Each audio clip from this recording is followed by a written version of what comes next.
What's up, you guys? This is Devin with CFX Studios, back with another video, and today we're just going to give you my impressions on a piece of equipment that I love, and that is,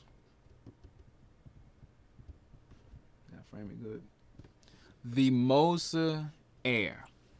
Now you might be saying, Devin, they're up to almost the Moza Air 3 or the Moza. I don't care about those. We're talking about the Moza Air, guys. Now this is the only gimbal that I have, and I'm gonna just sum it up in one word at the beginning before I get into my long talk with you guys. It's a good gimbal. It is a really good gimbal, and I say this based on my workflow and what I do. Now it might become another level for you, but this is what I want.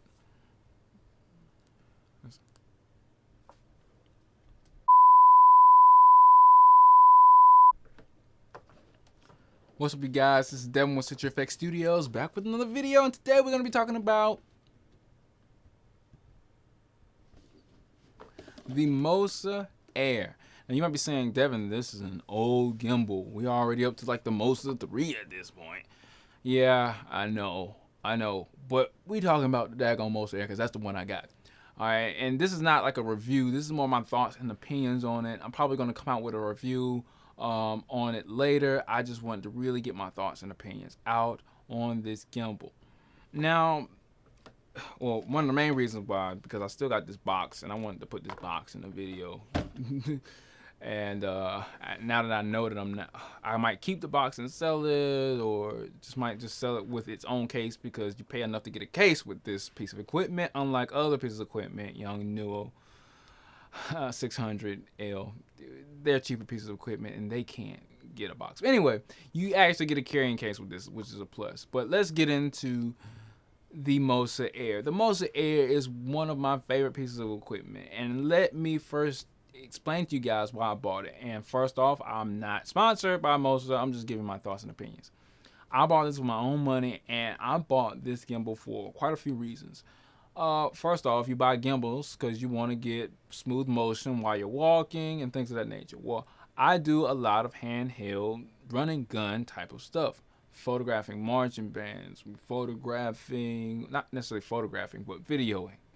Cinematography. Cinematography with actual marching bands, and doing a lot of motion with sports and just active motion in general with anything that I want to do. Anything that I want to do, whether I'm filming for this channel, I can use the gimbal. Whether I'm filming for something else, I can use the gimbal for some nice B-roll. But I've been filming marching bands for years, and I've always been doing handheld stuff for years. Gimbals are just great tools to have, just like tripods. Tripods are just, you can't do without tripods, especially if you're doing like vlogging and stuff like that. And this is a tripod right here, a Drake's tripod, and I wouldn't advise anybody to get a Drake's tripod. But anyway, you have tripods that do certain things. Gimbals, much like the Ronins and stuff like that, they do stuff, but they're like steady cams and glide cams, but they just have a different type of, interface and way you work with it. So it's awesome to have such an invention. I think it's like the future. It's like drones, not the drones that hurt people, the drones that have cameras on them. They are like the future. What you can do with those, you couldn't have done with anything else. And back when I first started, I had so much problem with shaky footage when I was walking. I had cheaper cameras, your T1Is, your T2Is, your 7Ds. Those cameras take in a lot of shake when you go to walk, and don't get me started on the rolling shutter with the CMOS chips that we have reading. It's just a bad look. So a lot of unusable footage, and video takes up the most money. It takes up the most space. It's like, dang on, why don't I just take pictures now? That's why I leave with photography, because video is so hard. I think it's quite a bit more expensive to get a usable product out of video than it is in photos. So I got a gimbal to actually bring me back into the scene of video, and it did a really good job. So I love how you balance it. The balancing is actually not hard at all. I was really scared about this when I first got it. Balancing is not hard at all. One thing that I didn't like is I didn't like the fact that you have a quarter 20-inch thread, and that's for you to attach a quarter 20-inch adapter so you can put anything else on there. Now, to Moza's credit, when you get the crossbar, Goodson, Moza is made by Goodson. To Goodson's credit, you have a crossbar that goes like this, bang, bang, and then your center will be the gimbal. Well, those crossbar handles have quarter-inch 20 threads on them. So you can put a mic right here, a mic right here, a mic under the bottom, because there's quarter-inch 20 threads on the handles, which is amazing to me. I thought that was an amazing addition. You have different modes. The modes sound weird, so I'm not going to mention the modes, but you got 3 different modes that turn the camera and rotate it and allow you to rotate in certain ways when you're holding the actual gimbal, which is amazing. I thought that was great. It's sleek. It has some pretty durable build qualities. Some things are a little bit off. Like, for example, I think one of the handles might have gotten bent because I twisted the screw too tight, and now the screw doesn't really hold on to it, so I had to bend it back in place and clamp it. But that's neither here nor there. It has a really, really good battery life. There's only one time where I've actually ran out of battery power, and that's probably because I didn't charge it in the first place. But if you imagine me holding a gimbal at parades, walking up and down streets for an hour, 2 hours sometimes at parades, doing gimbal, rolling footage. You see what I'm saying? So I'm living with my gimbal. I'm holding it when I'm not using it, this kind of thing, that kind of thing. I'm putting quarter-inch 20 threads, putting audio equipment on there. I have never put my Zoom F4 on there because it's pretty heavy. But I have put the Tascam DR60D Mark II on there. I put the Rode NTG2, I think, up there with the Tascam DR60D. I've also put the AKG C2 240 on the actual gimbal itself on a quarter-inch 20 thread.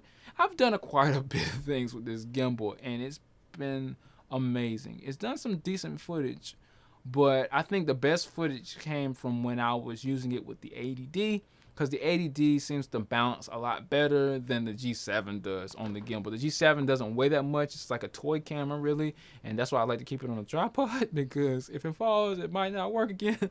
But G7 is an amazing camera. We all know this, but the 80D is just well balanced as far as the weight and distribution from the lens to the screen, because you have to balance the screen when you pull it out, and not balance the screen by itself, but balance the camera with the screen out. That's what I mean to say.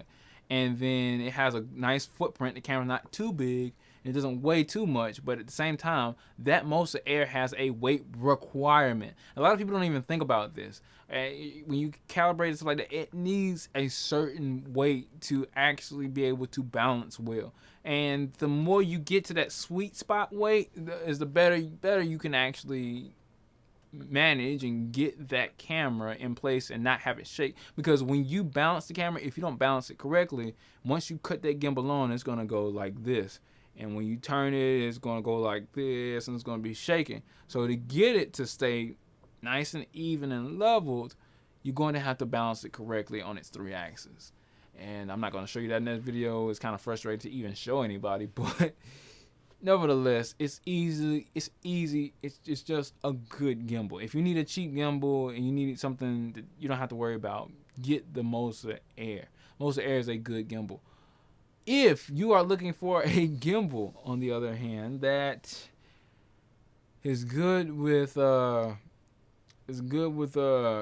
software, the Moza Air. Talking about the Moza Air. I don't know about the 2 and 3 or whatever's come out in the future. Like I told them, I'm talking about my daggone Moza Air. The one I got, it is terrible with software. It does come with a remote, I believe, or you got to buy it separately, I believe. Don't let me lie. You have to buy it separately. And the remote is actually really, really good. You can remotely control the gimbal when it's close to the gimbal. But if you're using it for any kind of, like, I would say, plotting out how you want the gimbal to work, like you want it to move this way and do a time lapse and all that stuff, hang it up.